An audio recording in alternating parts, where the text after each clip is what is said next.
కేసీఆర్ జగన్ సంబంధం ముందు రక్త సంబంధం కూడా చిన్నబోయిందని ఏపీ కాంగ్రెస్ అధ్యక్షురాలు షర్మిల వ్యాఖ్యానించారు. ఫోన్ ట్యాపింగ్ అన్నది ముమ్మాటికే నిజమన్నారు. అంతేకాకుండా ఇది తెలుగు రాష్ట్రాల గత సీఎంల జాయింట్ ఆపరేషన్ అని ఆరోపించారు. తన కుటుంబం ఫోన్లు ట్యాప్ అవుతున్నాయని స్వయంగా వైవి సుబ్బారెడ్డి వచ్చి చెప్పారని షర్మిల అన్నారు. ఫోన్ ట్యాపింగ్ లో ఎలాంటి విచారణకైనా సిద్ధంగా ఉన్నానని ఆమె అన్నారు. ఈ విషయంలో ప్రభుత్వం పూర్తి స్థాయిలో విచారణ జరపాలని షర్మిల కోరారు. 2018-19 పొలిటికల్ టర్మ్ కాలంలో కేసీఆర్ గారు, జగన్మోహన్ రెడ్డి గారు ఇద్దరు చాలా సన్నిహితంగా ఉండేవాళ్ళు. వాళ్ళ సంబంధం ముందు రక్త సంబంధం కూడా చిన్నబోయింది.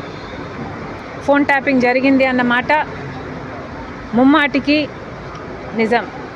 మా ఫోన్లు ట్యాప్ అవుతున్నాయి అనే అంశాన్ని నిజానికి నిర్ధారించింది వైవి సుబ్బారెడ్డి గారే. స్వయంగా వైవి సుబ్బారెడ్డి గారే మా ఇంటికి వచ్చి మా ఫోన్లు ట్యాప్ అవుతున్నాయి అన్న అంశం నిర్ధారిస్తూ మా ఫోన్లు ట్యాప్ చేసిన ఒక కాన్వర్జేషను నాకే వినిపించారు. ఈ విషయం సుబ్బారెడ్డి గారు ఇప్పుడు ఒప్పుకుంటారా అంటే నాకు తెలియదు, నాకు అనుమానమే. నేను ఫిర్యాదు చేయాలి అనుకుంటే జగన్మోహన్ రెడ్డి గారు నాకు MOU రాసిచ్చిన రోజే ఇది అమలు చేయటం లేదు అని ఫిర్యాదు చేసేదాన్ని. ట్యాప్ అయ్యాయి. ప్రభుత్వాలు should get to the bottom of this. కాబట్టి ఇన్వెస్టిగేషన్ జరగాలి, శిక్ష పడాలి. ఇదే అంశానికి సంబంధించి మరింత సమాచారం మా డిప్యూటీ ఇన్పుట్ ఎడిటర్ వాసు అందిస్తారు. వాసు, చెప్పండి. షర్మిల అయితే కొన్ని కీలక వ్యాఖ్యలు చేసింది. ఫోన్ ట్యాపింగ్ కేసులో ఇద్దరు మాజీ సీఎంలు, తెలుగు రాష్ట్రాల ఇద్దరు మాజీ సీఎంలు కూడా రక్త సంబంధం కన్నా ఎక్కువగా వాళ్ళ బంధం అలా ఉంది అంటూ కూడా ఆవిడ కొంచెం ఘాటు వ్యాఖ్యలు చేసింది. ఏంటి పరిస్థితి మరి? దుర్గా, ఉత్తరాంధ్ర పర్యటన 3 రోజుల పర్యటనకు వచ్చినటువంటి వైఎస్ షర్మిల ఇక్కడ ఎయిర్పోర్ట్ లో సంచలనమైన వ్యాఖ్యలు చేశారు. గత సీఎంలు అంటే అటు కేసీఆర్, ఇటు ఆమె సోదరుడు జగన్ ఇద్దరు కూడా ఒకటే, ఇది జాయింట్ ఆపరేషన్ ఇద్దరు కలిసి చేసింది అని చెప్తున్నారు. అంతేకాక ఈ ఫోన్ ట్యాపింగ్ వ్యవహారం అంతా కూడా తన మీద కూడా మొత్తం చేయటం వాస్తవమని ఆమె అంగీకరించారు.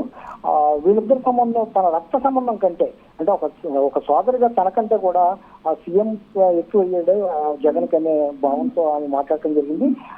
ఇద్దరు సీఎంలు కూడా జాయింట్ ఆపరేషన్ తో చేశారు. అంతేకాక తన ఫోన్ తో పాటు తన భర్త ఫోన్ కూడా ట్యాప్ చేశారని ఆమె స్పష్టం చేస్తున్నారు.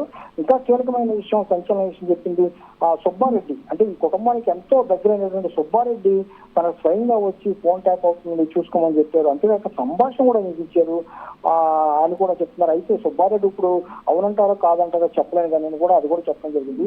అయితే ప్రస్తుతానికి అయితే ఫోన్ ట్యాపింగ్ వ్యవహారం 2 రాష్ట్రాల్లో ఇప్పుడు తెలంగాణ వచ్చేసింది, ఇప్పుడు ఆంధ్రాకి కూడా ఈ ఫోన్ వ్యవహారం మొత్తం కూడా వచ్చింది. ఎందుకంటే ఇక్కడ నాయకులు కూడా చాలా మందిని కూడా ఆంధ్ర చెందిన వాళ్ళు కూడా ఫోన్ ట్యాపింగ్ చేశారనే ఆరోపణ నేపథ్యంలో షర్మిల చేసినటువంటి ఆరోపణ చాలా బలంగా వినిపించే పరిస్థితి కనిపిస్తుంది. ఎందుకంటే తాను కూడా ఏ విచారణకైనా సిద్ధమని చెప్తున్నారు. అంతేకాక బైబిల్ పేరు కూడా ప్రమాణం చేసి తన పిల్లల మీద ప్రమాణం చేసి చెప్తాను కూడా చెప్తున్నారు. తనకే వినిపించారు, ఇది కూడా ఇల్లీగల్ అని కూడా చెప్పడం జరిగింది.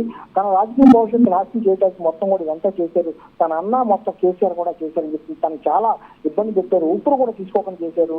మొత్తం కూడా ఈ ఫోన్ ట్యాపింగ్ వ్యవహారంతో నేను ఎవరితో మాట్లాడతాం, ఏం మాట్లాడతాం, నా భర్త ఎవరితో మాట్లాడతాం, మొత్తం కూడా సేకరించి తను చాలా ఇబ్బంది పెట్టారని చెప్తున్నారు. చివరిగా ఆమెతే ఈ ఎంక్వైరీకి రావడానికి తాను సిద్ధంగా ఉన్నాను, ఎప్పుడే ఎవరు బిల్లు వస్తాను ఎంక్వైరీకి వస్తాను కూడా చెప్పడం జరిగింది. ఏదేమైనా ప్రస్తుతానికి షర్మిల చేసినట్టు వ్యాఖ్యలు ఏపీలో తీవ్ర కలకలం రేపుతున్నాయి. ఎందుకంటే ఒక షర్మిలతో రాగిందా, మిగిలిన పాత మాజీ మంత్రులు అయితేనే, లేకపోతే చంద్రబాబు సంబంధించినటువంటి వాళ్ళందరితో కూడా ఈ ట్యాపింగ్ జరిగింది అనేది కూడా మొత్తం కూడా అనుమానం వ్యక్తమవుతున్న పరిస్థితి కనిపిస్తుంది. మొత్తానికి షర్మిల 3 రోజుల పర్యటనకు వచ్చి ఒక బాంబు తెలిసిందని చెప్పొచ్చు. Durga, thank you Vasu.